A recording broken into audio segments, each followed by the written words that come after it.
Welcome back दोस्तों। इस film में जेल के कैदियों को एक आयरलैंड पर मरने के लिए छोड़ दिया जाता है। इस आयरलैंड से भाग पाना नामुमकिन है क्योंकि ये आयरलैंड समंदर से घिरा हुआ है और वहाँ कैदियों का खाना खत्म हो जाता है, जिसकी वजह से वो एक दूसरे को मारने लगते हैं। फिल्म शुरू होती है और हम जेलिन को ठंडी पहाड़ियों पर यहाँ से निकलने को रास्ता खोजते हुए देखते हैं। वो मीलों दूर चलता है और चलते चलते अचानक गिर जाता है। पानी की ठंडी नहर में वो बहने लगता है। बड़ी मुश्किल से फिर वो बाहर निकलता है और फिर वो आगे चलना शुरू करता है। जब वो चलते चलते थक जाता है तो वो बैठकर सोचने लगता है कि ये सब शुरू कैसे हुआ था। अब फिल्म फ्लैशबैक में चली जाती है जहां हम देखते हैं जेलिन को 6 लोगों की मौत के लिए उम्र कैद की सजा मिलती है। जब उसे जेलर के पास लाया जाता है तो जेलर उससे पूछता है, तुम अपनी जिंदगी के लिए कौन सा सबसे अच्छा ख्वाब देखते हो? वो यहाँ अकेला नहीं है जिससे ये सवाल किया गया है, यहाँ ऐसे और लोग भी हैं जिनसे ये सवाल किया जाता है।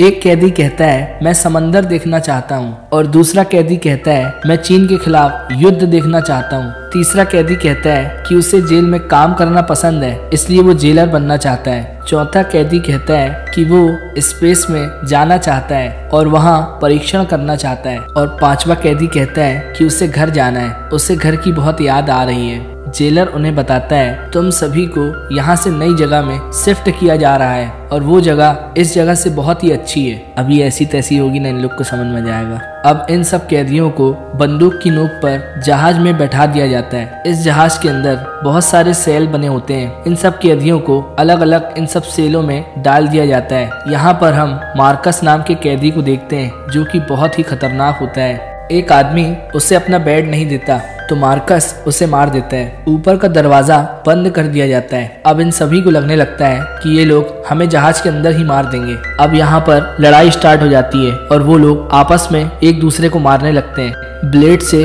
वार करके वो एक दूसरे का गला काट देते हैं। इतनी लड़ाई में हम एक आदमी को शांत बैठा हुआ देखते हैं जो कि अपने रब की तस्बीह कर रहा होता है। इतने में गार्ड्स यहाँ पहुंच जाते हैं और एक फायर कर इस लड़ाई को रोक देते हैं और उन सभी को रोकने के लिए एक स्लीपिंग गैस छोड़ देते हैं। अब ये लोग नेजर आइलैंड पहुंच जाते हैं। यहाँ इन्हें हथकड़ियों के साथ छोड़ दिया जाता है। कुछ अफसर और मार्टा इन लोगों को ये परियोजना समझाने के लिए आती है जिसका नाम टेरा नोवा परियोजना है। मार्टा बताती है सभी देशों ने मृत्यु दंड को अपराध करार दिया है, इसलिए अब उनसे भरी जेलों को हमें बंद करना पड़ रहा है और नए कैदियों को रखने के लिए जेल में जगह नहीं बची है। ऑफिसर बताता है कि अब आप लोग को यहीं रहना है और इसके साथ हम 3 महीने का राशन भी दे रहे हैं और एक उपग्रह की मदद से हम तुम लोगों पर नजर भी रखेंगे। हमसे संपर्क करने के लिए एक टेलीफोन भी है। अर्जेंट के लिए एक नाव भी यहाँ मौजूद है और एक ही शख्स उस नाव को चलाएगा। मार्कस इससे खुश नहीं होता और वो एक पत्थर इन पर दे मारता है। तभी गार्ड्स कुछ फायरिंग कर देते हैं जिससे ये लोग डर जाते हैं और झुक जाते हैं।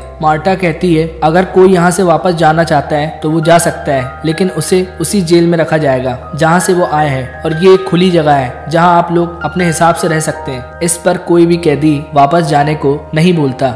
जाने से पहले गार्ड्स बहुत सारे चाबियों के गुच्छे छोड़कर जाते हैं जिसे पाने के लिए कैदी भागते हैं और चाबी हासिल करने के लिए वो एक दूसरे को मारने लगते हैं। यहाँ पर एक गैंग उन सभी लोगों को नियंत्रित कर लेते हैं और झगड़ा रुक जाता है। गैंग का लीडर यहाँ से भागना चाहता है, इसके लिए वो उस बूढ़े आदमी को साथ में ले लेता है, जो बात इन कैदियों को पसंद नहीं आती और लड़ाई फिर शुरू हो जाती है। इस लड़ाई में बहुत सारे कैदी मारे जाते हैं और एक कैदी गैंग के लीडर को पत्थर मार देता है और वो मारा जाता है और मार्कस पत्थर पटक कर उस बूढ़े आदमी को मार डालता है। तभी 3 कैदी उस नाव में सवार होकर यहाँ से भागते हैं, मगर वो नाव ज्यादा आगे नहीं जा पाती और वो तीनों डूब जाते हैं और मारे जाते हैं। और दूसरी तरफ हम देखते हैं कि सभी कैदी गोदाम में जाकर आपस में सामान बांटने लगते हैं। मार्कस दूसरे कैदी से उन हथकड़ियों को कटवा लेता है और इन सब से अलग हम जेलिन को देखते हैं जो कि कुछ सामान और गर्म कपड़े साथ रख यहाँ से निकल पड़ता है और वो सिपा से बोलता है कि यहाँ मौत के अलावा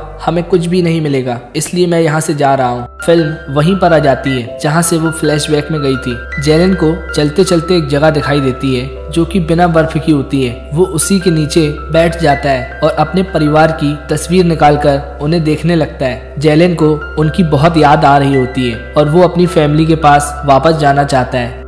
वो थक जाता है और सो जाता है। कुछ देर बाद जब वो उठता है तो वो देखता है उसके बैग को चूहे नोच रहे होते हैं और उसका पूरा खाना बर्बाद कर देते हैं। और कुछ देर बाद बारिश भी शुरू हो जाती है। जेलन चट्टान के नीचे छुप जाता है, आग जलाकर अपने आप को गर्म रखने की कोशिश करता है। बारिश बंद होने के बाद आसमान में उड़ते हुए एक पक्षी को पकड़ लेता है और उसे आग में पकाने लगता है। तभी सीपा पीछे से उसके पास आ जाता है। सीपा चाकू उठा लेता है, शायद वो उससे खाना हासिल करना चाह रहा था, लेकिन जेलन उससे वो चाकू ले लेता है। सीपा उसे अपने पास रखे नमक की पेशकश करता है और जेलन भी उसे स्वीकार कर लेता है। फिर वो मिल बांट कर खाना खाते हैं। सीपा यहाँ से कूदना चाहता है लेकिन वो नहीं कर पाता है क्योंकि उसे बहुत ही डर लग रहा था। फिर वो जेलन से पूछता है कि ऐसी जिंदगी जीकर तुम करोगे भी क्या? तो जेलन कहता है मुझे अपनी फैमिली के पास जाना है, मुझे उनकी बहुत ही चिंता होती है। जेलन और सीपा मछली पकड़ने की कोशिश करते हैं, लेकिन तभी सीपा एक जेलीफिश को पकड़ लेता है और वो उसे काट लेती है। वो उसे फेंक देता है। जेलन को यहाँ मछली पकड़ते हुए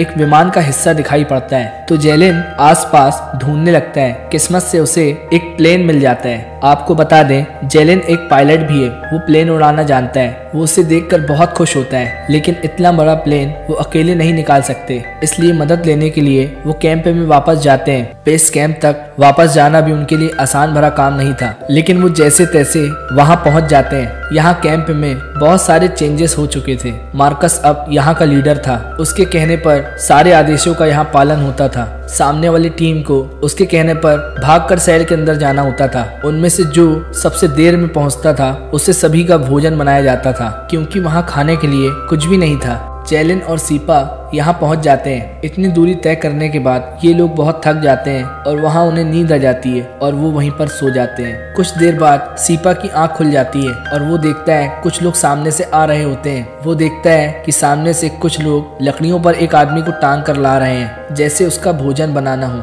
वो एक चट्टान के पीछे छुप जाता है, लेकिन जेलन तो वहीं पड़ा होता है। वो उससे बचाने के लिए उसे उठाने जाता है और तभी ये लोग इन्हें देख लेते हैं। ये लोग इन्हें बहुत मारते हैं, बहुत पीटते हैं। अब इन्हें मार्कस के पास ले जाया जाता है। मार्कस उन्हें मारकर सबका भोजन बनाने का आदेश देता है। जेलन उसके पास जाता है और उसके सामने अपना ऑफर रखता है। अगर वो नाव से उसे खाना ढूंढने के लिए जाने देगा तो वो उसे उस जगह का पता बताएगा जहाँ पर वो विमान रखा हुआ है, जिसकी मदद से हम लोग यहाँ से निकल सकते हैं। मार्कस सौदे के लिए मान जाता है और वो इनका गेट खोल देता है। अब जेलन नाव लेकर यहाँ से जाता है। मार्कस को उस पर भरोसा नहीं होता, इसलिए दो लोग को उसके साथ भेजता है, क्योंकि उसे लगता है कि जेलन यहाँ से भाग जाएगा। मार्कस अपने साथियों से जेलन के बारे में पूछता है कि तुम लोग उसके बारे में क्या जानते हो, तो उसका साथी बताता है वो एक अच्छा पायलट है। लेकिन जैसे ही जेलन अपनी नाव को दूर ले जाता है तो मार्कस को लगता है कि उसने हमें बेवकूफ बनाया है और वो सौदा यहीं रद्द कर देते हैं और सबको सेल के अंदर जाने को कहते हैं। उसमें एक आदमी इसका विरोध करता है तो ये लोग उसे मार डालते हैं। अब सब लोग बहुत ही ज्यादा डर जाते हैं।